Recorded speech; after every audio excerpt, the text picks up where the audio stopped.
Je suis Samantha Barenson, je suis une poétesse française, italienne et argentine, mais je suis surtout croix-roussienne. J'ai dit poétesse parce que j'écris essentiellement de la poésie, mais j'ai également écrit un roman, donc on peut dire que je suis également romancière. La poésie est arrivée dans ma vie à une époque où j'étais libraire, dans une librairie qui s'appelait À plus d'un titre, qui n'existe plus, avec un poète qui était venu faire une lecture. C'est un poète de Valence en Espagne qui s'appelle Alphonse Cervera. Et à la sortie de sa lecture, il m'a offert une anthologie de sa poésie. C'était une anthologie assez moche. Je l'ai laissée de côté pendant quelques mois. Et puis un jour, j'ai lu cette anthologie et ça a été une sorte de coup de foudre qui a abouti à l'écriture de 64 textes en espagnol pour le coup. Et ça a donné lieu à mon premier recueil de poésie. Je n'avais jamais écrit de poésie, je n'avais jamais écrit en espagnol à part des lettres à ma famille. Et à partir de là, je me suis dit, tiens, il y a quelque chose. Il y avait toujours eu l'écriture chez moi et une envie un jour d'écrire un livre, mais je ne savais pas que ce serait sous forme de poésie.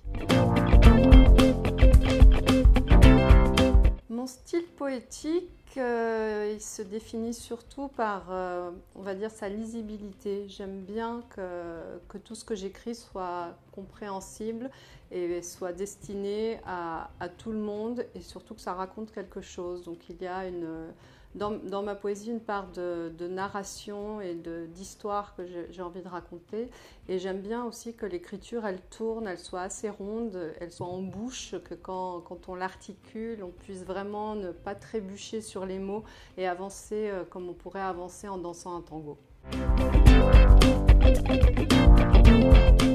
Alors, dans mes textes, j'aime bien parler de moi directement, je pense. J'ai beaucoup pris du matériau personnel pour écrire, mais en essayant de le transformer pour lui donner une universalité. Parmi les choses que j'ai pu aborder, il y a l'exil, la perte du père, parce que moi j'ai perdu mon père très jeune, il y a la sexualité, il y a l'amour, il y a des choses un peu plus politiques quand j'aborde par exemple la dictature en Argentine. Et là, cette année, pour la première fois, j'ai décidé de faire une fiction totale. Donc je suis en train d'aborder le thème du coma, d'une personne qui serait dans le coma et avec une autre personne qui vient lui rendre visite. Et là, je suis vraiment en train d'être dans une sorte d'inconnu parce que je me suis débarrassée de tout ce matériel personnel pour essayer d'aller vers la fiction.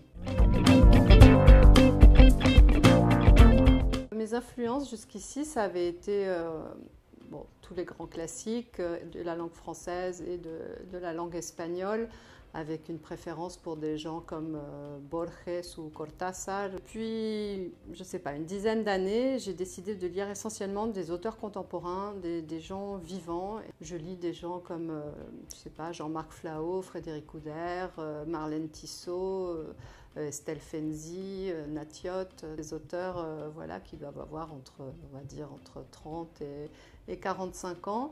Et j'essaye de me tenir à ces lectures vivantes, mais je ne sais pas trop pourquoi, mais en fait ça nourrit énormément mon écriture. Mon bureau est dans le salon où je me trouve actuellement, donc c'est un bureau qui est entouré de ma bibliothèque. Donc il y a énormément de livres autour de moi, un peu comme si tous ces livres que j'avais lus étaient là pour à la fois m'inspirer, m'entourer, me protéger. Il y a un grand ordinateur avec deux écrans parce que j'aime bien avoir énormément de place à la fois pour écrire mais à la fois aussi pour consulter des sites internet, le dictionnaire en ligne, des choses comme ça. J'ai un fauteuil très confortable, une vue sur les toits de Lyon et énormément de lumière, un joli salon avec des couleurs, des plantes, des choses comme ça. Et c'est vraiment l'endroit que je me suis créée, où avant je cherchais à aller dans des cafés, je cherchais cette espèce d'inspiration un peu à la parisienne, où j'étais un peu la bohème, et maintenant non, mon lieu d'écriture c'est vraiment mon bureau. Je fais partie de 2 collectifs. Le premier, c'est le Syndicat des poètes qui vont mourir un jour, qui est un collectif de poètes. Les membres varient, on est entre 10 et 12 selon les allées et les venues. Et l'idée de ce collectif, c'était de rendre la poésie accessible à tous. C'est-à-dire qu'on s'est rendu compte qu'à un moment donné, les gens pensaient que la poésie, c'était quelque chose d'un peu élitiste ou non accessible, ou que ça correspondait à ce qu'on avait appris à l'école. Voilà, donc c'est un collectif qui est assez paritaire, on est plutôt moitié-moitié. Et on a amené la poésie dans les cafés, dans la rue, dans les bars, dans les bibliothèques, dans des hôtels, peu importe des lieux où d'habitude il n'y a pas de poésie. On a essayé de faire comprendre aux gens que ça pouvait parler à tout le monde, que c'était pour tout le monde et qu'il fallait se l'approprier. Alors parfois ça peut passer aussi par des subterfuges comme d'inviter des musiciens et de dire venez écouter du texte avec de la musique, et puis au bout d'un moment les gens s'aperçoivent qu'en fait ils sont en train d'écouter de la poésie et ils s'aperçoivent qu'ils aiment ça. Et le deuxième collectif, c'est le Cercle de la Maison Close. Donc c'est un collectif un peu plus secret qui s'est créé à l'Odève, à l'époque où il y avait un festival de poésie. Et on était 6 poètes et artistes plasticiens logés dans une ancienne maison close derrière une caserne. Et une nuit, on a décidé de créer ce collectif. Donc il y a une plasticienne, 4 poètes et une performeuse.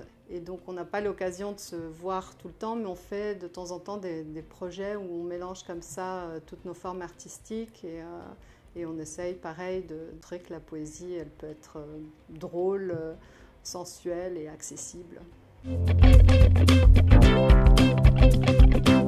Alors, je n'ai pas vraiment choisi Lyon. J'ai déménagé à Lyon quand j'avais 10 ans. Puis c'est une ville merveilleuse, en fait. C'est une ville qui est grande et petite à la fois et dans laquelle aujourd'hui il y a une énorme richesse poétique. C'est-à-dire que je pense que c'est l'une des villes où il y a le plus de poètes et de poètes qui se fréquentent et qui se connaissent et qui font des choses ensemble, mais surtout des poètes qui viennent d'horizons totalement divers et qui font des choses vraiment variées. Ici, il y a vraiment un noyau dur, mais avec des choses qui vont de la poésie sonore aux alexandrins, en passant par tout un panel, tout un éventail de styles et de façons de faire. Et aujourd'hui, j'aurais envie d'aller nulle part ailleurs parce qu'il se passe des choses à Lyon. J'ai beaucoup de projets. Le plus gros projet qui m'occupe en ce moment, c'est un roman que j'avais laissé en plan et qui traîne depuis 3 ans. Par ma faute, parce que le roman c'est vraiment du travail et il faut vraiment avoir le temps de se poser et de construire le squelette et d'avancer dans le récit. Et donc j'ai eu la chance de me casser un bras, et ce qui fait que j'ai 2 mois devant moi et que je vais pouvoir écrire. Donc j'essaie de m'y tenir. Après, pendant le confinement, j'ai eu la chance d'écrire un recueil complet. Comme on était tous dans cet enfermement, moi j'ai décidé d'écrire un livre sur les États-Unis, sur un voyage de 5000 km que j'ai fait l'année dernière.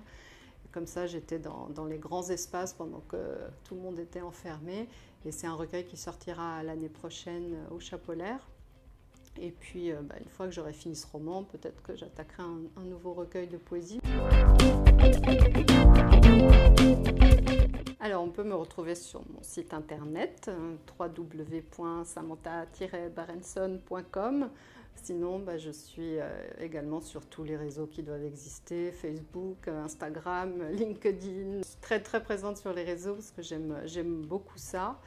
Et après, on peut aussi de temps en temps me retrouver en vrai lors de lectures qui malheureusement commencent à être annulées de plus en plus. Mais avec un peu de chance, le marché de la poésie aura lieu fin octobre à Paris.